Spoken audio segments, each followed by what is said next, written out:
Welcome. I'm Cheryl Alters Jamison, and I'm here at the Santa Fe School of Cooking. Hey, do you think you know Texas barbecue? Well, yes, it's brisket, it's ribs, it's German-inspired sausage, but it's so much more today.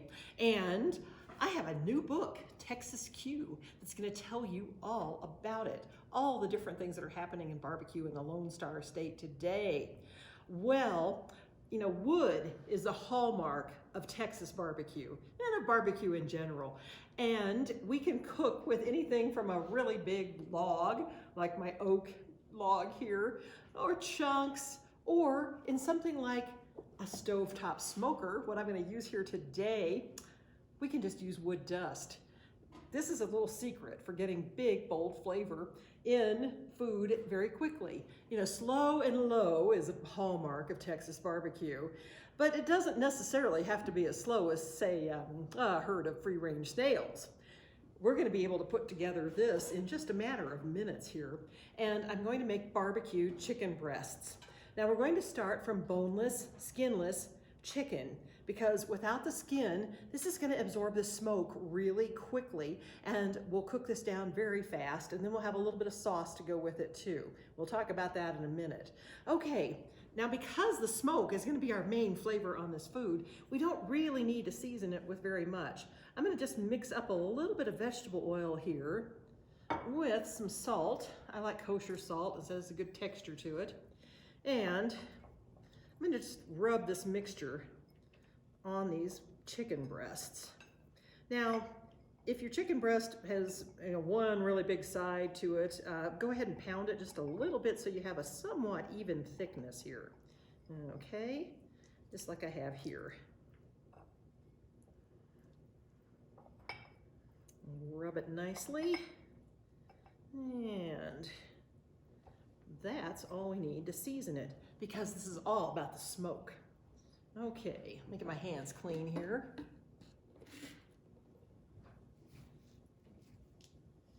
And then we're going to add these to the stovetop smoker. This is just an ingenious little device. Kind of looks like a sheet cake pan, and it has a couple other little pieces in here. Now what we're going to do is put this wood dust into the smoker. I'm using oak. It's a fairly typical Texas wood. And we only need a couple of tablespoons, really, of the wood, because this is such a small, confined space. Okay, put in this rack, little foil to keep things clean, make it easier for cleanup. And then the food rack goes in here. And on top of that, then we're going to go ahead and put in our chicken breasts.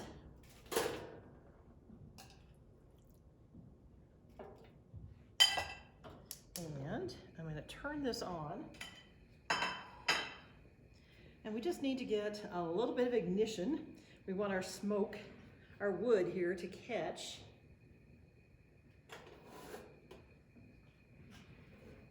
And close this up.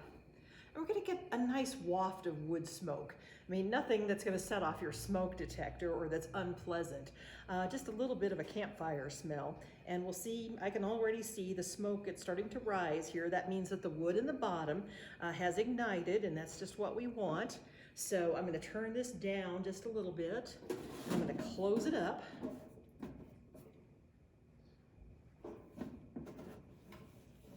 And then I'm going to let this cook for just a few minutes.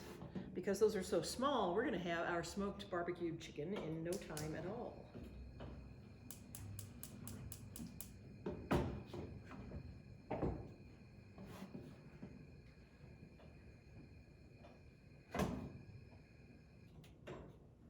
All right. Now I'm going to make a little bit of a barbecue sauce for this. Sauce is a little bit tricky in Texas barbecue because you never want to mask the food, the beef, the chicken, the pork, whatever you're cooking. You want it to have a very bold, full smoke flavor. And if you don't get that right, sauce is not going to fix it in the end, but it can be a very complimentary flavor with it too. So I am gonna use a little, isn't this the cutest thing? It's a lachamba pot. They sell these here in the Cooking Schools Market. This one's shaped like a chicken, no less. I think they found this just for me. All right, I'm going to turn this on, and with the lachamba pottery, it's a black pottery. It's good to use a wooden spoon with it. And I have my sauce ingredients here. Now this is a fairly simple little thing. We've got about a half a cup of some orange juice, and then also some chicken stock. This uses orange marmalade just to give it, some of that ooey gooey stickiness that we love in a sauce. That goes in. Okay, there's also some tamarind paste. Now you can use Worcestershire sauce, like a teaspoon of that, or about a tablespoon or so of tamarind paste, which has become much more common. You can find this in Asian markets, Latino, Mexican markets often have tamarind paste too. It has a nice tang to it. It's a really good flavor. Okay, we want a little bit of butter in this too. Give it kind of an unctuousness to it. About a tablespoon of that's going in. And then our main secret ingredient here for some good smoky flavor in the sauce is chipotle ketchup. This is a brand called North of the Border, made here in Santa Fe too. And I'm gonna use, over a quarter cup of that. Now, you may know chipotle chilies, or you might not. Chipotle is a smoked jalapeno, and it has wonderful flavor to it, and then lots of heat too. A little bit of each. Now, if you don't have chipotle ketchup, but you have chipotles in some other form, because it's very common that people have cans of chipotle chilies, or you might have some ground chipotle chili. That would work with just some plain old regular American style ketchup, and then you could put that together for the sauce if you wanted to. That's gonna give us some good tomatoey flavor. Now we're gonna cook this down a little bit, but it's not gonna be, like super thick, like a corn syrup based sauce, which has become so common in grocery stores today. All of our ingredients have lots of flavor to them. So this is what we're after, is something about this thickness. So it's gonna cook down until that point. And I'll just let that cook here. Then it's gonna get brushed on those chicken breasts. All right.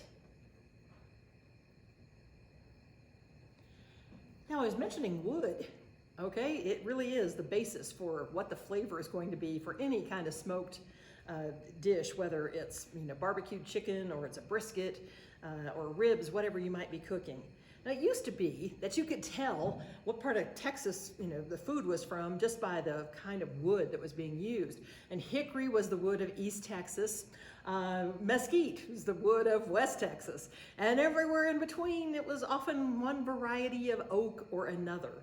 And I am using oak today in this. It's a nice kind of neutral wood, and it gives a lot of flavor, but it doesn't tend to be sharp in the way that a hickory or mesquite can become. So I am using that today in our smoker, and we're just smoking away here. The stovetop smoker is great for all kinds of small-ish pieces of food.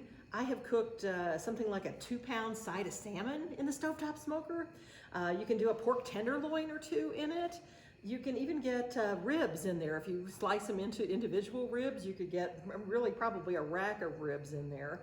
I don't use it for brisket. That's just, to me, brisket needs an offset firebox pit smoker. That's the kind of really big honking smoker that you may associate with Texas barbecue, and I have one of those myself as well as other kinds. But I find myself using the stovetop smoker as much as anything else because on my own, and being able to cook a chicken breast or a fish fillet or something like that to put some good smoke flavor on that. Maybe, a pound or so of shrimp, perhaps. Anything like that is so good done in the stovetop smoker. And so I end up firing this up a lot for, like a weeknight dinner. But you can, do some major cooking in it too. Anyway, it works really well, and it does tend to cook things like a chicken breast really pretty quickly here. So we're just going to only have a few more minutes of waiting for that.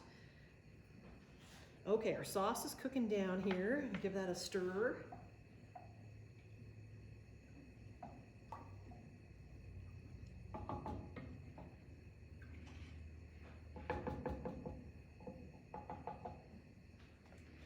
I think you can see maybe a little bit of smoke coming out of this. This is what I was saying. This isn't going to set off your smoke detector or leave you with some horrible aroma of smoke in the house. It's like just having a wisp of a campfire. I wish you could smell it. It's just really an appealing smell in here right now.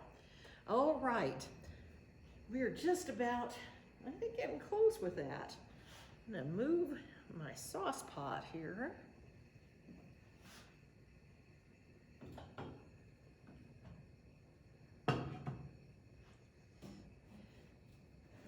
We'll see what's happening in here. Oh, doesn't that look good?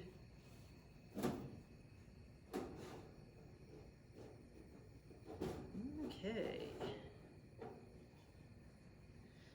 Our chicken is getting there. Just gonna brush it with some of this now.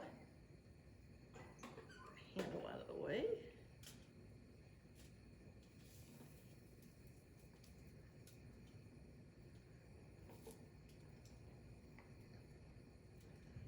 Slop some of that on there. Doesn't that look good? Okay, we'll close it back up for a few more minutes.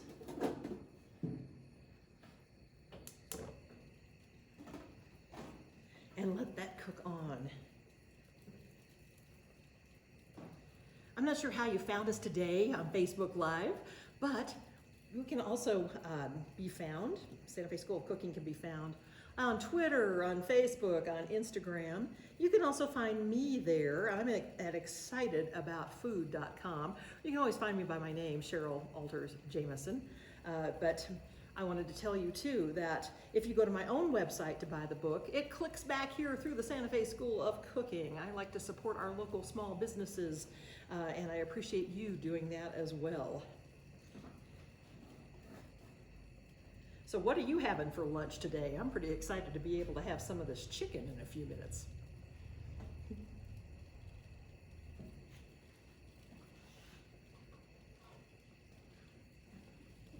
Let me give that just a little longer.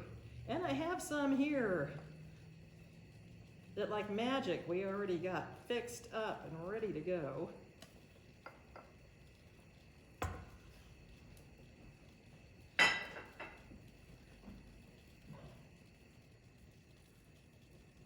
So while that's finishing, I'm going to bring over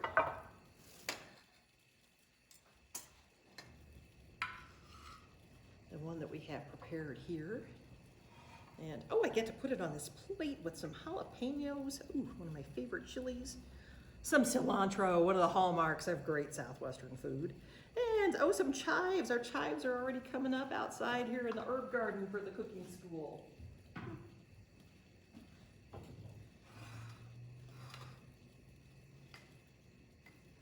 I'll put a little more sauce on the side here.